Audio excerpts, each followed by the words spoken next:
1939 ஜூலை 25 விழுப்புரம் மாவட்டம் திண்டிவனம் வட்டத்தில் உள்ள எழில் கொஞ்சம் கீழ்சிவிரி எனும் சிற்றூரில் விவசாய குடும்பத்தில் பிறந்து ஓலைச்சுவடியில் கல்வியை தொடங்கி சென்னை மருத்துவக் கல்லூரி வரை சென்று மருத்துவம் படித்த நமது ஐயா மருத்துவராக பணியை தொடங்கி சமூக மருத்துவராக மாறியவர்.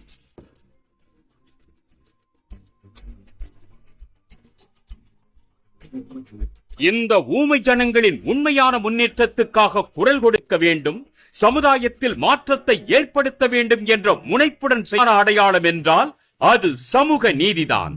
சமூக நீதி காவலர் என அவரை அழைப்பது வெறும் வார்த்தை அல்ல, அது ஆழ்மனதின் எதிரொலி.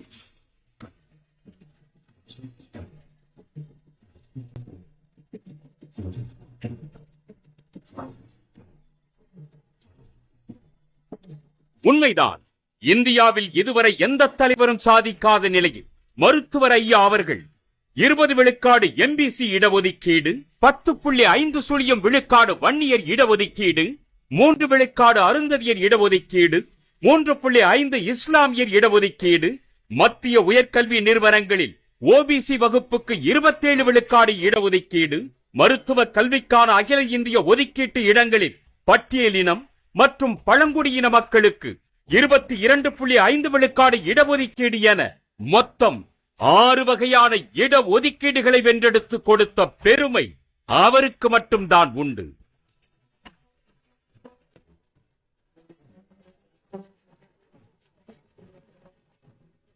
தனித்தனியாக பிரிந்து கிடந்த 28 வன்னியர் அமைப்புகளை 1980ஆம் ஆண்டில் ஒன்று திரட்டி ஒரே குடையின் கீழ் கொண்டு வந்த மருத்துவர் ஐயா வன்னியர்களுக்கு 20 விழுக்காடு தனி இடஒதுக்கீடு வேண்டும் என்று வலியுறுத்தி எண்ணற்ற போராட்டங்களை நடத்தினார்.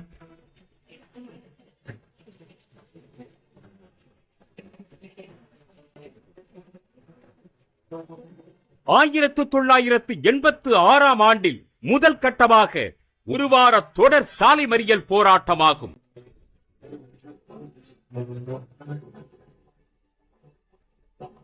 ஆயிரத்து 1987 தந்தை பெரியாரின் பிறந்த நாளான செப்டம்பர் 17ஆம் நாள் இந்த போராட்டம் தொடங்கியது. போராட்டத்தை ஒடுக்க நினைத்த காவல்துறை துப்பாக்கி சூடு நடத்தியும் கொடூர தாக்குதல்களை நடத்தியும் 21 சொந்தங்களை கொன்றது.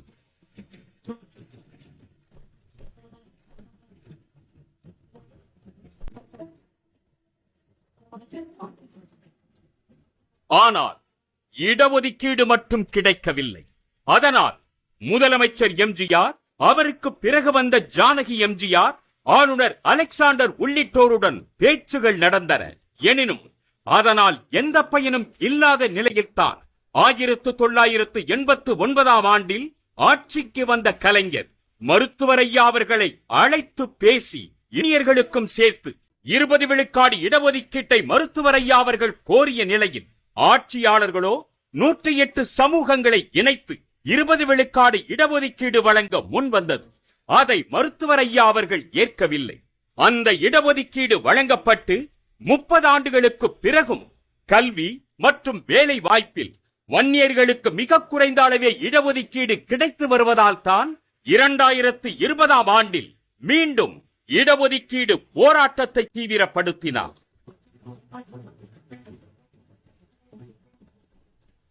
அதனால் ஏற்பட்ட எழுச்சியை கண்ட முதலமைச்சர் எடப்பாடி பழனிசாமி தலைமையிலான அரசு 2021ஆம் ஆண்டில் வன்னியர்களுக்கு 10.5 விழுக்காடு உள் இடஒதுக்கீடு வழங்கி சட்டம் இயற்றியது.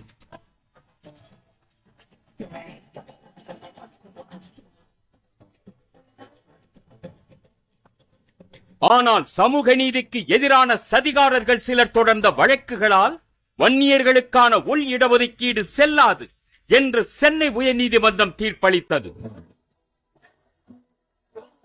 ஆனால் அதை எதிர்த்து தாக்கல் செய்யப்பட்ட மேல் முறையீட்டு மனுவை விசாரித்த உச்ச நீதிமன்றம் வன்னியர்களுக்கு இடஒதுக்கீடு வழங்க எந்த தடையும் இல்லை என்று தீர்ப்பளித்து விட்டது. ஆனால் அதன் பின் 3 ஆண்டுகளாகியும் இன்று வரை வன்னியர்களுக்கு இடஒதுக்கீடு வழங்க துரும்பை கூட கிள்ளி போடவில்லை திமுக அரசு.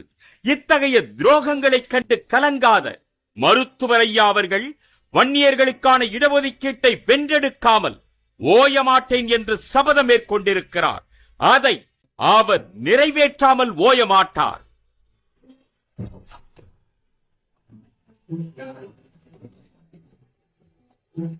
ஒட்டுமொத்தமாக அவர் வென்றெடுத்துக் கொடுத்த இட ஒதுக்கீடுகளால் பயனடைந்தவர்களின் எண்ணிக்கை மட்டும் 100 கோடிக்கும் கூடுதல் என்பது மெய்சிலிர்க்க வைக்கும் உண்மையாகும்.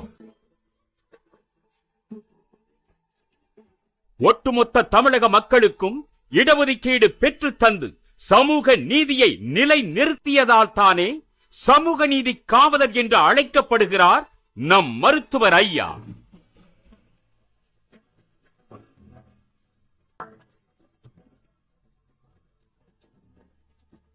இந்தியாவில் அடுத்து நடத்தப்படும் மக்கள் தொகை கணக்கெடுப்பு சாதிவாரி மக்கள் தொகை கணக்கெடுப்பாக நடத்தப்படும் என்று மத்திய அரசு அறிவித்திருக்கிறது என்றால் அதற்கான முதன்மை காரணம் மருத்துவர் ஐயா அவர்கள்தான். 1980 ஆண்டு வன்னியர் சங்கம் தொடங்கப்பட்ட காலத்திலிருந்து இதற்காக போராடி வரும் மருத்துவர் ஐயா அவர்கள் திரு ராஜீவ் காந்தி, திரு வி.பி. சிங், திரு வாஜ்பாய், திரு மன்மோகன் சிங் ஆகியோரை சந்தித்து சாதிவாரி மக்கள் தொகை கணக்கெடுப்பு நடத்த வேண்டும் என்று கோரிக்கை விடுத்தார். வாஜ்பாய் ஆட்சி காலத்தில் 2001 ஆண்டு மக்கள் தொகை கணக்கெடுப்பை சாதிவாரி கணக்கெடுப்பாக நடத்த அன்றைய துறை அமைச்சர் அத்வானி முடிவு செய்தார்.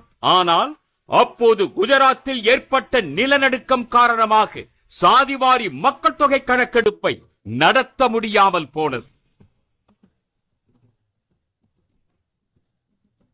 2011 ஆண்டு மக்கள் தொகை கணக்கெடுப்பை சாதிவாரி மக்கள் தொகை கணக்கெடுப்பாக நடத்தவும் மருத்துவர் ஐயா அவர்கள் தொடர் நடவடிக்கைகளை மேற்கொண்டார்கள்.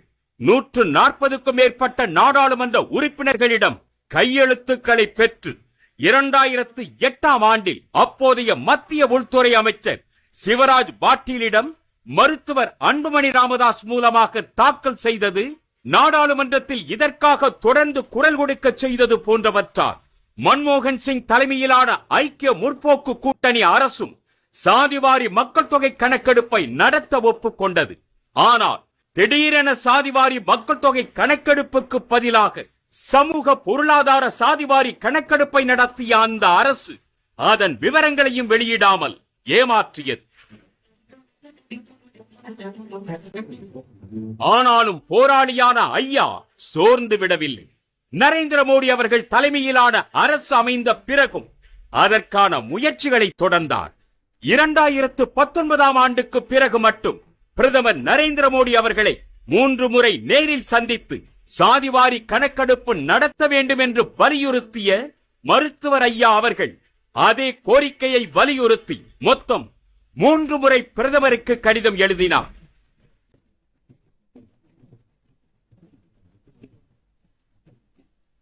அத்துடன் மருத்துவர் ஐயா அவர்கள் கொடுத்து வந்த தொடர் அழுத்தத்தின் காரணமாகத்தான் இப்போது சாதிவாரி மக்கள் தொகை கணக்கெடுப்பு நடத்த மத்திய அரசு ஆணையிட்டிருக்கிறது.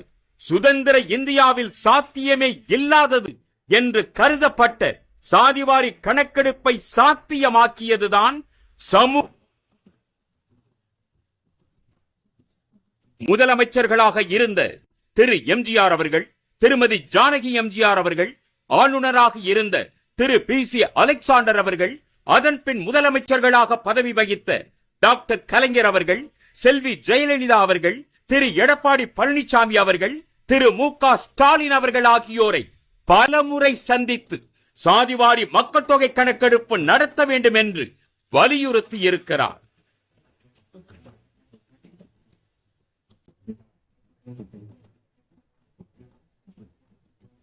மருத்துவர் ஐயா அவர்களின் வழிகாட்டுதல்படி நடத்தப்பட்ட போராட்டங்கள், சட்ட போராட்டங்கள் ஆகியவற்றின் காரணமாக 1988, 2010, 2021 ஆகிய ஆண்டுகளில் சாதிவாரி மக்கள் தொகை கணக்கெடுப்பு சர்வே நடத்தப்படும் வாய்ப்புகள் உருவானது.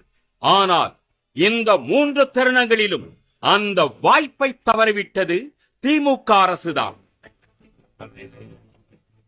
மத்திய அரசால் தேசிய அளவில் நடத்தப்படும் சாதிவாரி கணக்கெடுப்பின் அடிப்படையில் மட்டும் மாநிலங்களில் உள்ள பல்வேறு சமூகங்களின் கல்வி பொருளாதார நிலையை அறிந்து கொள்ள முடியாது என்பதுதான் அவரது நிலைப்பாடு. தெலுங்கானா, கர்நாடகம், பீகார் போன்ற மாநிலங்களில் சாதிவாரி சர்வே நடத்தப்பட்டு அதன் அடிப்படையில் தான் பல்வேறு நிலைகளில் சமூக நீதி நடவடிக்கைகள் மேற்கொள்ளப்பட்டு வருகின்றன. எனவேதான் சாதிவாரி மக்கள் தொகை கணக்கெடுப்பை தமிழ்நாடு அரசு தனியாக நடத்த வேண்டும் என்று வலியுறுத்தி வருகிறார். மருத்துவர் ஐயா அவர்களின் சமூக நீதி கோரிக்கைகள் எவ்வாறு ஒன்றன் பின் ஒன்றாக வெற்றி பெறுகின்றனவோ அதேபோல் இந்த கோரிக்கையும் விரைவில் வென்றெடுக்கப்படும் என்பது உறுதி.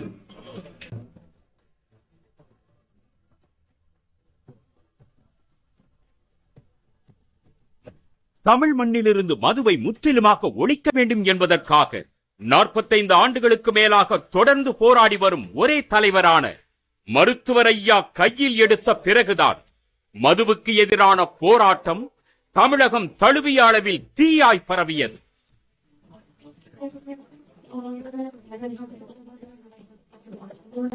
அரசியல், சமூகம், மொழி, கல்வி, கலை, கலாச்சார வளர்ச்சிக்காகவும் உரிமைகளை வென்றெடுக்கவும் 36 அமைப்புகளையும் தொடங்கியிருக்கிறார் மருத்துவர் ஐயா. அரசியல் தளத்தில் செயல்பட பாட்டாளி மக்கள் கட்சி, சமூக தளத்தில் செயல்பட வன்னியர் சங்கம், அரசு ஊழியர்கள் நலன் காக்க சமூக முன்னேற்ற சங்கம், தொழிலாளர் உரிமைகளை வென்றெடுக்க பாட்டாளி தொழிற்சங்க பேரவை, இளைஞர்களை நல்வழிப்படுத்த பாட்டாளி இளைஞர் சங்கம், மாணவர் சமுதாயம் பயன்பெற தமிழக மாணவர் சங்கம், சுற்றுச்சூழலை பாதுகாத்திட பசுமை தாயகம், நீதிமன்றங்களில் சமூக நீதியை வென்றெடுக்க வழக்குரைஞர்கள் சமூக நீதி பேரவை, பெண்கள் முன்னேற்றத்தை உறுதி செய்ய பாட்டாளி மகளிர் சங்கம், தமிழிசையை போற்றி வளர்த்திட பொங்கு தமிழ் பன்னிசை மாமன்றம், கலை இலக்கிய படைப்பாளிகளை ஊக்குவிக்க தமிழ்நாடு படைப்பாளிகள் பேரியக்கம், விவசாயிகள் நலன் காக்க தமிழ்நாடு உழவர் பேரியக்கம், எதிர்கால சமூகம் சிறப்பாக அமைய பாட்டாளி சமூக ஊடக பேரவை, மக்கள் நலன் சார்ந்து வீறு கொண்டு செயல்பட பாட்டாளி இளம் பெண்கள் சங்கம், அன்புமணி தம்பிகள் படை, அன்புமணி தங்கைகள் படை, தமிழ்நாடு இளையோர் மேம்பாட்டு இயக்கம், வன்னியர் இனமான உரிமை காப்பு அறிவுசார் பரப்புரை இயக்கம், தமிழ்நாடு அரசு பணியாளர்கள் உரிமை நலச் சங்கம், தமிழக ஆசிரியர்கள் பாதுகாப்பு மற்றும் முன்னேற்ற சங்கம் உட்பட மருத்துவர் ஐயா தொடங்கிய 36 அமைப்புகளும் அவை சார்ந்த தளங்களில் சிறப்பாக பணியாற்றி வருகின்றன.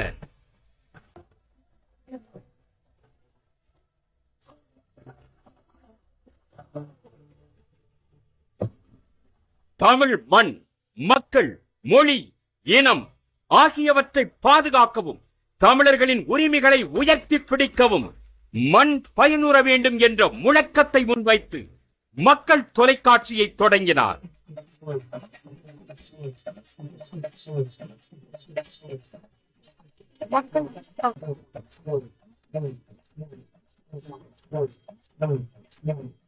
இவை மட்டுமா?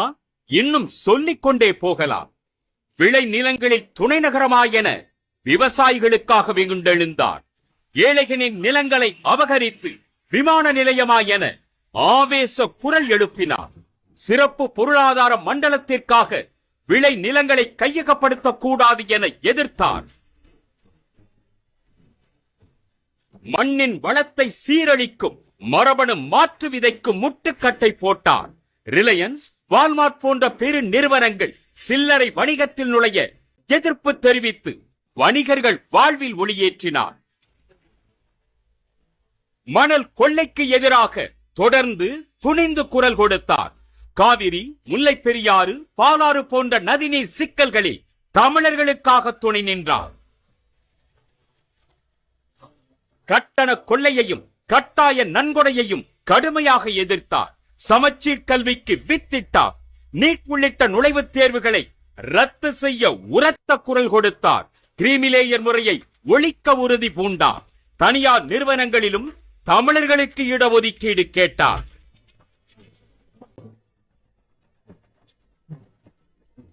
தமிழ் ஆட்சி மொழி சட்டம், விளம்பர பலகைகளில் தமிழ், நீதிமன்றங்களில் தமிழ், தமிழ் மொழி கட்டாய பாடம், தமிழ் இசை வளர்ச்சி, தமிழில் கோயில் வழிபாடு போன்றவற்றை வலியுறுத்தி தமிழை தேடி பயணம் மேற்கொண்டு எங்கும் தமிழ், எதிலும் தமிழ் என முழக்கமிட்டார். தமிழக மீனவர்களை காக்க கச்சத்தீவை மீட்க வேண்டும் என போர் முழக்கமிட்டார். கடலோர மேலாண்மை திட்டம் கைவிடப்பட காரணமாக இருந்தார்.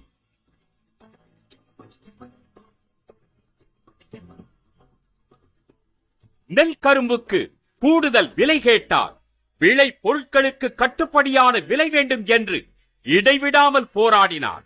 தொழில் வளர்ச்சிக்கு மாற்று திட்டம் வகுத்து கொடுத்தார். சென்னை பெருநகர போக்குவரத்து நெரிசலை தீர்க்கும் வழியை சொன்னார். சுவர் விளம்பரம், கட்டப் கலாச்சாரத்துக்கு தடை கோரினார். நாட்டில் எங்கு என்ன கொடுமை நடந்தாலும் உடனே தட்டி கேட்பார். இன்னும் அடுக்கடுக்காய் சொல்லிக் கொண்டே போகலாம். அப்படிப்பட்ட ஒரு மகத்தான தலைவர்தான் மருத்துவர் ஐயா.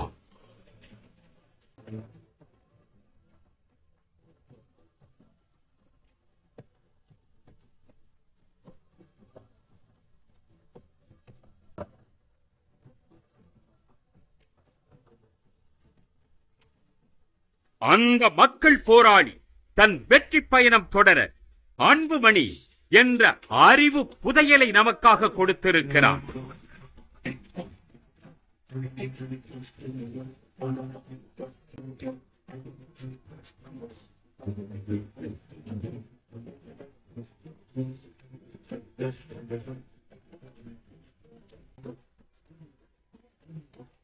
அன்புமணியாகிய அன்புமணியின் கரம் பற்றி நடப்பு வீர நடை போடுவோம். அது நம் வெற்றி பயணமாக நிச்சயம் அமையும்.